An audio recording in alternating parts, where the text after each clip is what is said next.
श्री गणेशाय नमः। अथ श्री रुद्राष्टकम्।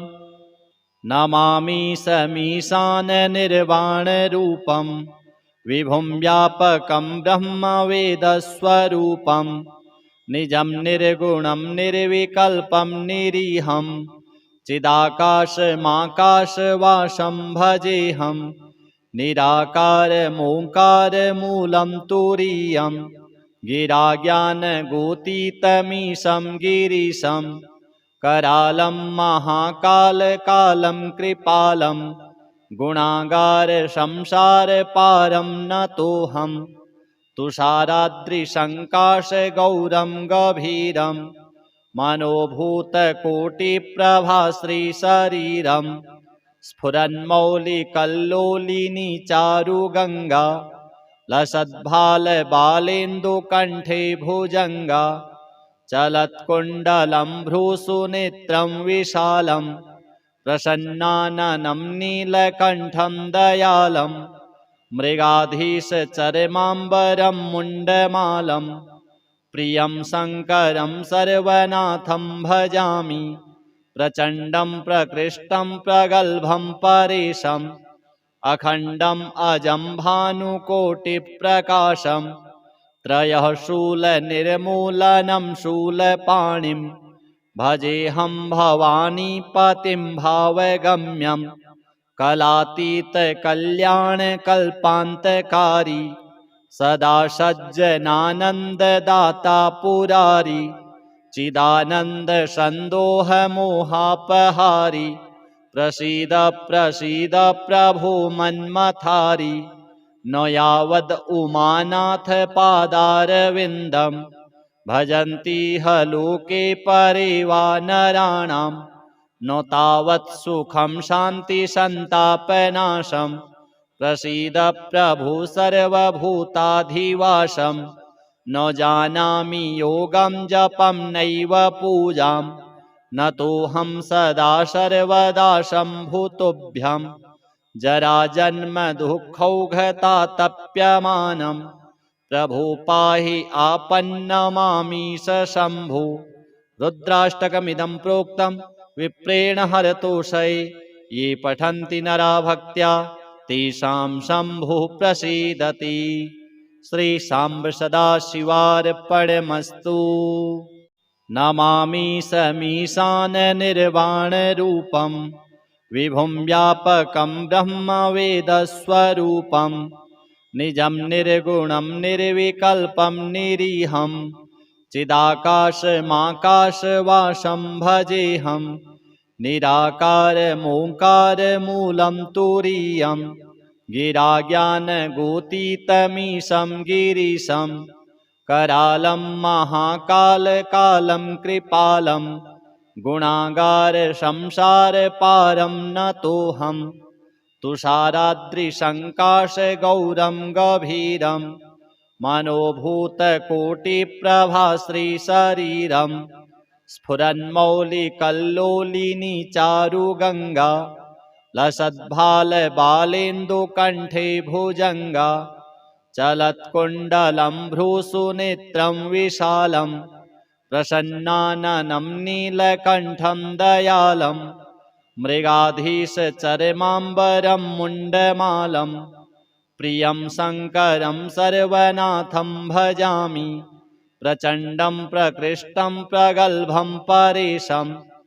अखण्डम् अजं भानुकोटिप्रकाशं त्रयः शूलनिर्मूलनं शूलपाणिं भजेऽहं भवानीपतिं भावगम्यं कलातीतकल्याणकल्पान्तकारी सदा सज्जनानन्ददाता पुरारी चिदानन्दसन्दोहमोहापहारी प्रसीद प्रसीद प्रभो मन्मथारी न यावद् उमानाथ पादारविन्दं भजन्ति ह लोके परे वा नराणां न तावत् सुखं शान्तिसन्तापनाशं प्रसीद प्रभो सर्वभूताधिवासं न जानामि योगं जपं नैव पूजां न तोऽहं सदा सर्वदा शम्भुतुभ्यं जराजन्म दुःखौघतातप्यमानं प्रभो पाहि आपन्नमामीश शम्भो रुद्राष्टकमिदं प्रोक्तं विप्रेण हरतोषये ये पठन्ति नरा भक्त्या तेषां शम्भुः प्रसीदति। श्री सांब सदाशिवार्पणमस्तु। नमामि समीशान निर्वाणरूपं विभुं व्यापकं ब्रह्मवेदस्वरूपं निजं निर्गुणं निर्विकल्पं निरीहं चिदाकाशमाकाशवासं भजेऽहं निराकारमोङ्कारमूलं तुरीयं गिराज्ञानगोतीतमीशं गिरीशं करालं महाकालकालं कृपालं गुणागारसंसारपारं नतोऽहं तुषाराद्रिसङ्काशगौरं गभीरं मनोभूतकोटिप्रभाश्रीशरीरं स्फुरन्मौलिकल्लोलिनी चारुगङ्गा लसद्भालबालेन्दुकण्ठे भुजङ्गा चलत्कुण्डलं भ्रूसुनेत्रं विशालं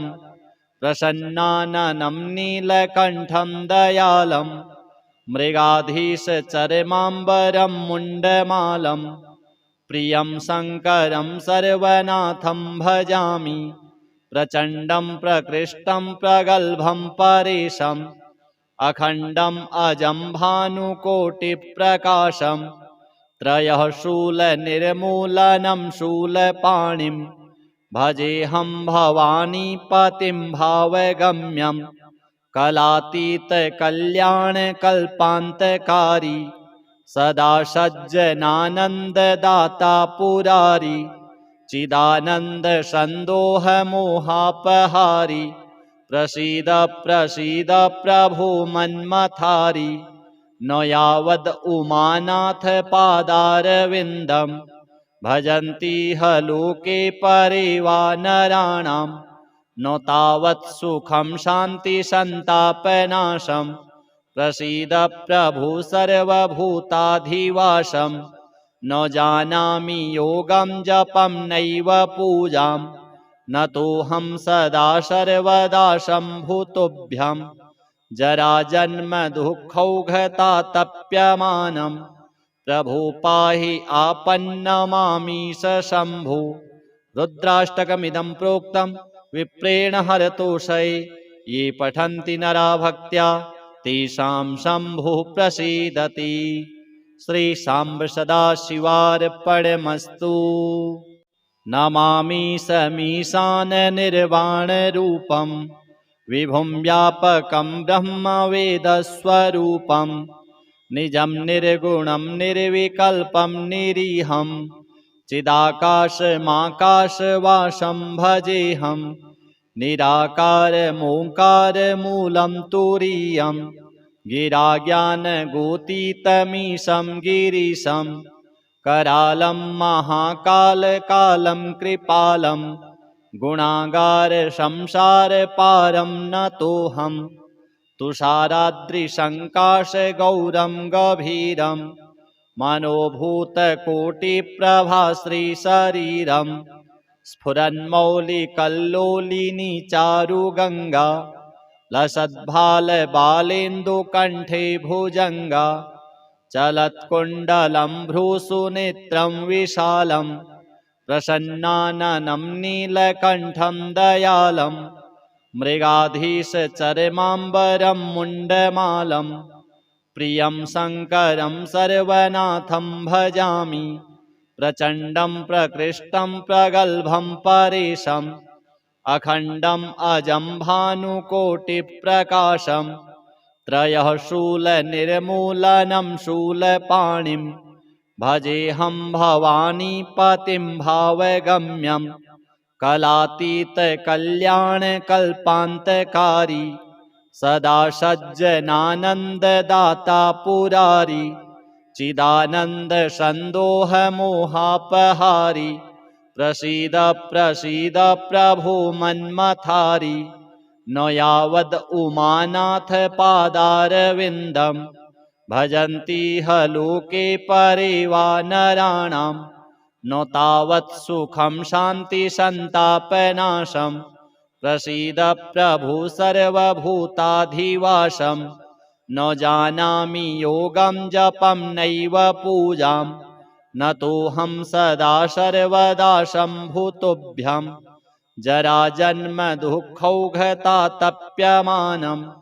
प्रभो पाहि आपन्नमामीश शम्भो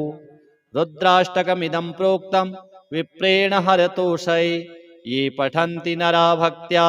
तेषां शम्भुः प्रसीदति। श्री सांब सदाशिवार्पणमस्तु।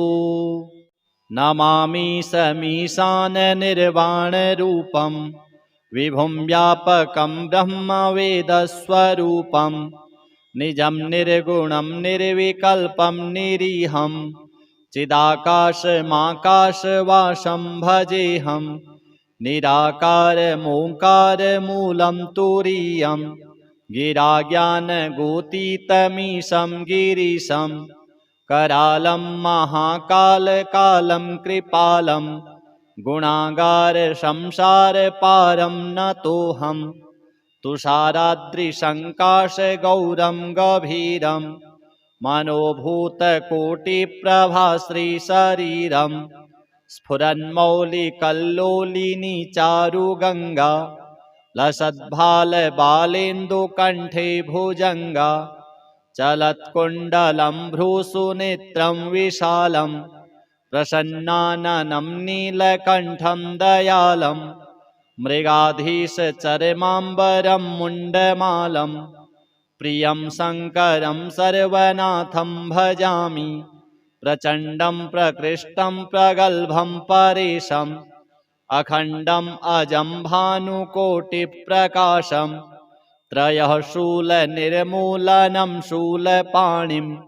भजेऽहं भवानीपतिं भावगम्यं कलातीतकल्याणकल्पान्तकारी सदा सज्जनानन्ददाता पुरारी चिदानन्दसन्दोहमोहापहारी प्रसीद प्रसीद प्रभो मन्मथारी न यावद् उमानाथ पादारविन्दं भजन्ति ह लोके परे वा नराणां न तावत् सुखं शान्ति सन्तापनाशं प्रसीद प्रभु सर्वभूताधिवासं न जानामि योगं जपं नैव पूजां न तोऽहं सदा सर्वदा शम्भुतुभ्यं जराजन्म दुःखौघतातप्यमानं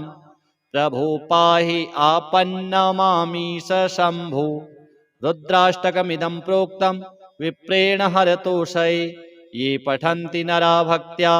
तेषां शम्भुः प्रसीदति। श्री सांब सदाशिवार्पणमस्तु। नमामि समीशान निर्वाणरूपं विभुं व्यापकं ब्रह्मवेदस्वरूपं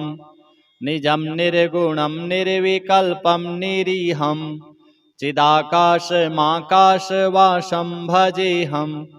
निराकारमोङ्कारमूलं तुरीयं गिराज्ञानगोतीतमीशं गिरीशं करालं महाकालकालं कृपालं गुणागारसंसारपारं नतोऽहं तुषाराद्रिसङ्काशगौरं गभीरं मनोभूतकोटिप्रभाश्रीशरीरं स्फुरन्मौलिकल्लोलिनी चारुगङ्गा लसद्भालबालेन्दुकण्ठे भुजङ्गा चलत्कुण्डलं भ्रूसुनेत्रं विशालं प्रसन्नाननं नीलकण्ठं दयालं मृगाधीशचर्माम्बरं मुण्डमालं प्रियं शङ्करं सर्वनाथं भजामि प्रचण्डं प्रकृष्टं प्रगल्भं परेशम् अखण्डम् अजं भानुकोटिप्रकाशं त्रयः शूलनिर्मूलनं शूलपाणिं भजेऽहं भवानीपतिं भावगम्यं कलातीतकल्याणकल्पान्तकारी सदा सज्जनानन्ददाता पुरारी चिदानन्दसन्दोहमोहापहारी प्रसीद प्रसीद प्रभो मन्मथारी न यावद् उमानाथ पादारविन्दं भजन्ति ह लोके परे वा नराणां न तावत् सुखं शान्तिसन्तापनाशं प्रसीद प्रभु सर्वभूताधिवासं न जानामि योगं जपं नैव पूजां न तोऽहं सदा सर्वदा शम्भुतुभ्यं जराजन्मदुःखौघतातप्यमानं प्रभो पाहि आपन्नमामीश शम्भो रुद्राष्टकमिदं प्रोक्तं विप्रेण हरतोषये ये पठन्ति नरा भक्त्या तेषां शम्भुः प्रसीदति। श्रीशाम्ब सदाशिवार्पणमस्तु। नमामि समीशाननिर्वाणरूपं विभुं व्यापकं ब्रह्मवेदस्वरूपं निजं निर्गुणं निर्विकल्पं निरीहं चिदाकाशमाकाशवासं भजेऽहं निराकारमोङ्कारमूलं तुरीयं गिराज्ञानगोतीतमीशं गिरीशं करालं महाकालकालं कृपालं गुणागारसंसारपारं नतोऽहं तुषाराद्रिसङ्काशगौरं गभीरं मनोभूतकोटिप्रभाश्रीशरीरं स्फुरन्मौलिकल्लोलिनी चारुगङ्गा लसद्भालबालेन्दुकण्ठे भुजङ्गा चलत्कुण्डलं भ्रूसुनेत्रं विशालं प्रसन्नाननं नीलकण्ठं दयालं मृगाधीशचर्माम्बरं मुण्डमालं प्रियं शङ्करं सर्वनाथं भजामि प्रचण्डं प्रकृष्टं प्रगल्भं परेशम् अखण्डम् अजं भानुकोटिप्रकाशं त्रयः शूलनिर्मूलनं शूलपाणिं भजेऽहं भवानीपतिं भावगम्यं कलातीतकल्याणकल्पान्तकारी सदा सज्जनानन्ददाता पुरारी चिदानन्दसन्दोहमोहापहारी प्रसीद प्रसीद प्रभो मन्मथारी न यावद् उमानाथ पादारविन्दं भजन्ति ह लोके परे वा नराणां न तावत् सुखं शान्तिसन्तापनाशं प्रसीद प्रभु सर्वभूताधिवासं न जानामि योगं जपं नैव पूजां न तोऽहं सदा सर्वदा शम्भुतुभ्यं जराजन्मदुःखौघतातप्यमानं प्रभो पाहि आपन्नमामीश शम्भो रुद्राष्टकमिदं प्रोक्तं विप्रेण हरतोषये ये पठन्ति नरा भक्त्या तेषां शम्भुः प्रसीदति। श्रीशाम्ब सदाशिवार्पणमस्तु। नमामि समीशाननिर्वाणरूपं विभुं व्यापकं ब्रह्मवेदस्वरूपं निजं निर्गुणं निर्विकल्पं निरीहं चिदाकाशमाकाशवासं भजेऽहं निराकारमोङ्कारमूलं तुरीयं गिराज्ञानगोतीतमीशं गिरीशं करालं महाकालकालं कृपालं गुणागारसंसारपारं नतोऽहं तुषाराद्रिसङ्काशगौरं गभीरं मनोभूतकोटिप्रभाश्रीशरीरं स्फुरन्मौलिकल्लोलिनी चारुगङ्गा लसद्भालबालेन्दुकण्ठे भुजङ्गा चलत्कुण्डलं भ्रूसुनेत्रं विशालं प्रसन्नाननं नीलकण्ठं दयालं मृगाधीशचर्माम्बरं मुण्डमालं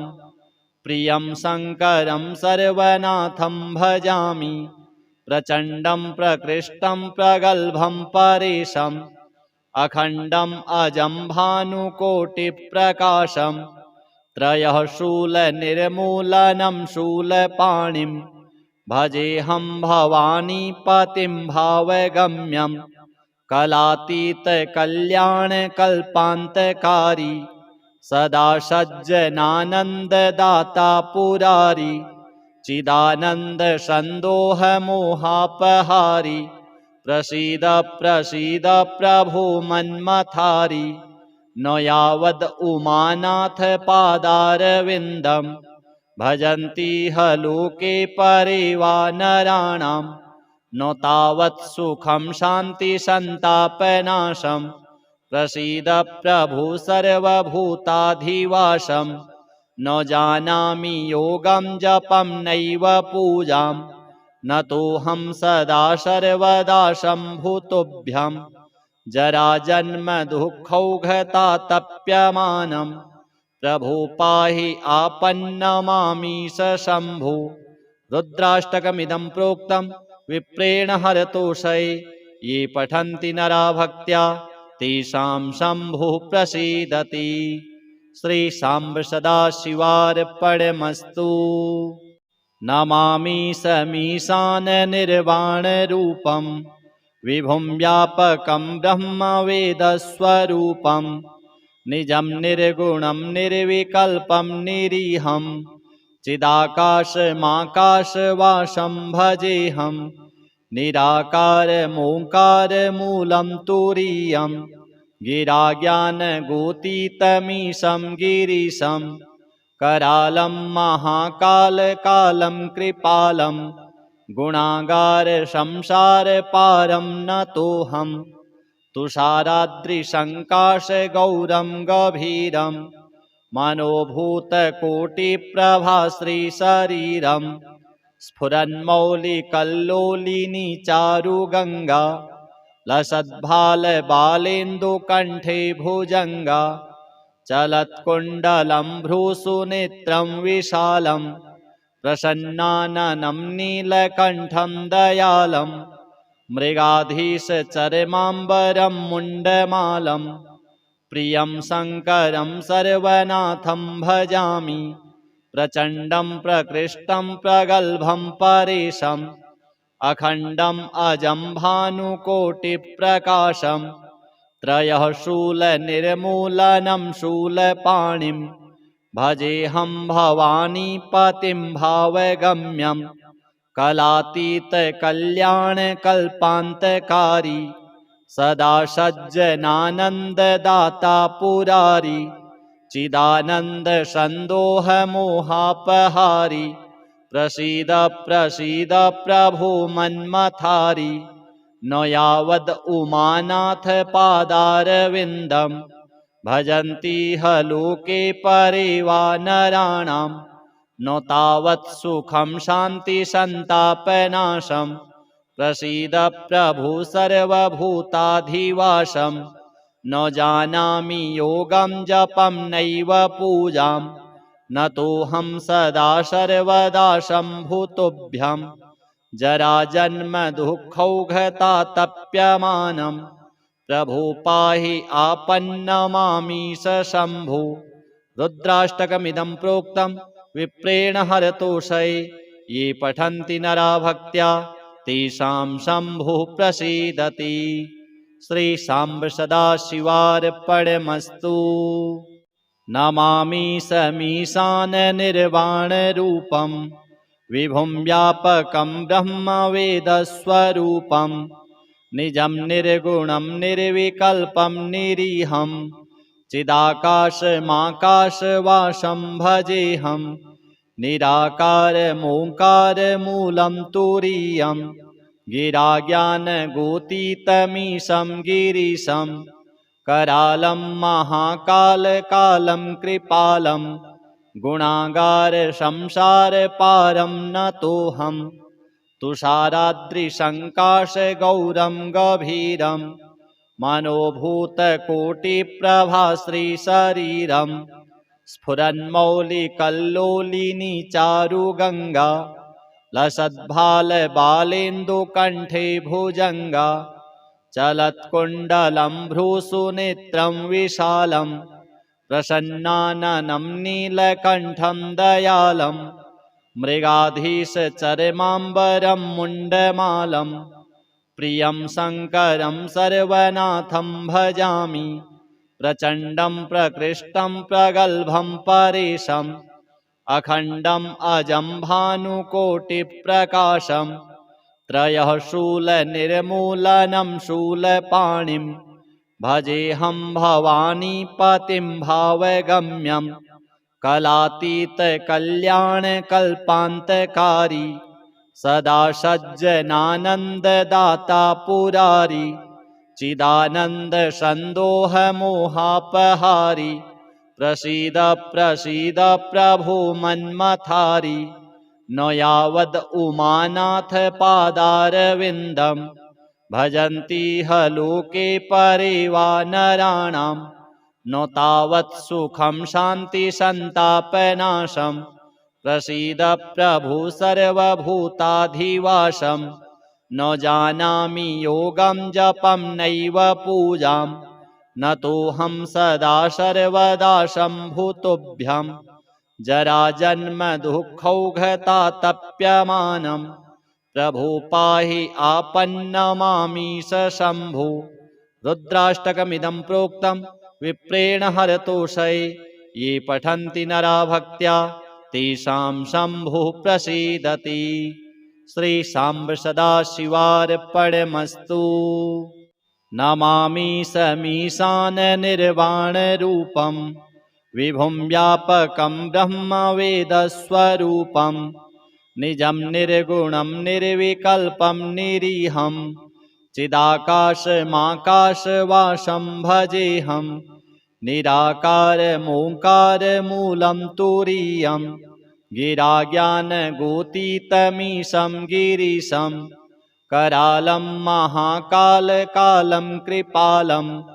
गुणागारसंसारपारं नतोऽहं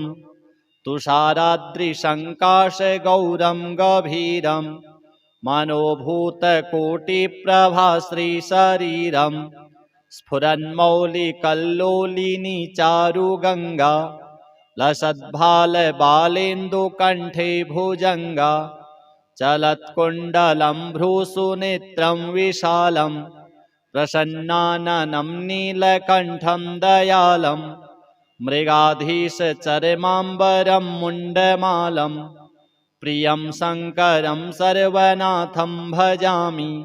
प्रचण्डं प्रकृष्टं प्रगल्भं परेशम् अखण्डम् अजं भानुकोटिप्रकाशं त्रयः शूलनिर्मूलनं शूलपाणिं भजेऽहं भवानीपतिं भावगम्यं कलातीतकल्याणकल्पान्तकारी सदा सज्जनानन्ददाता पुरारी चिदानन्दसन्दोहमोहापहारी प्रसीद प्रसीद प्रभो मन्मथारी न यावद् उमानाथ पादारविन्दं भजन्ति ह लोके परे वा नराणां न तावत् सुखं शान्तिसन्तापनाशं प्रसीद प्रभो सर्वभूताधिवासं न जानामि योगं जपं नैव पूजां न तोऽहं सदा सर्वदा शम्भुतुभ्यं जराजन्मदुःखौघतातप्यमानं प्रभो पाहि आपन्नमामीश शम्भो रुद्राष्टकमिदं प्रोक्तं विप्रेण हरतोषये ये पठन्ति नरा भक्त्या तेषां शम्भुः प्रसीदति। श्रीशाम्ब सदाशिवार्पणमस्तु।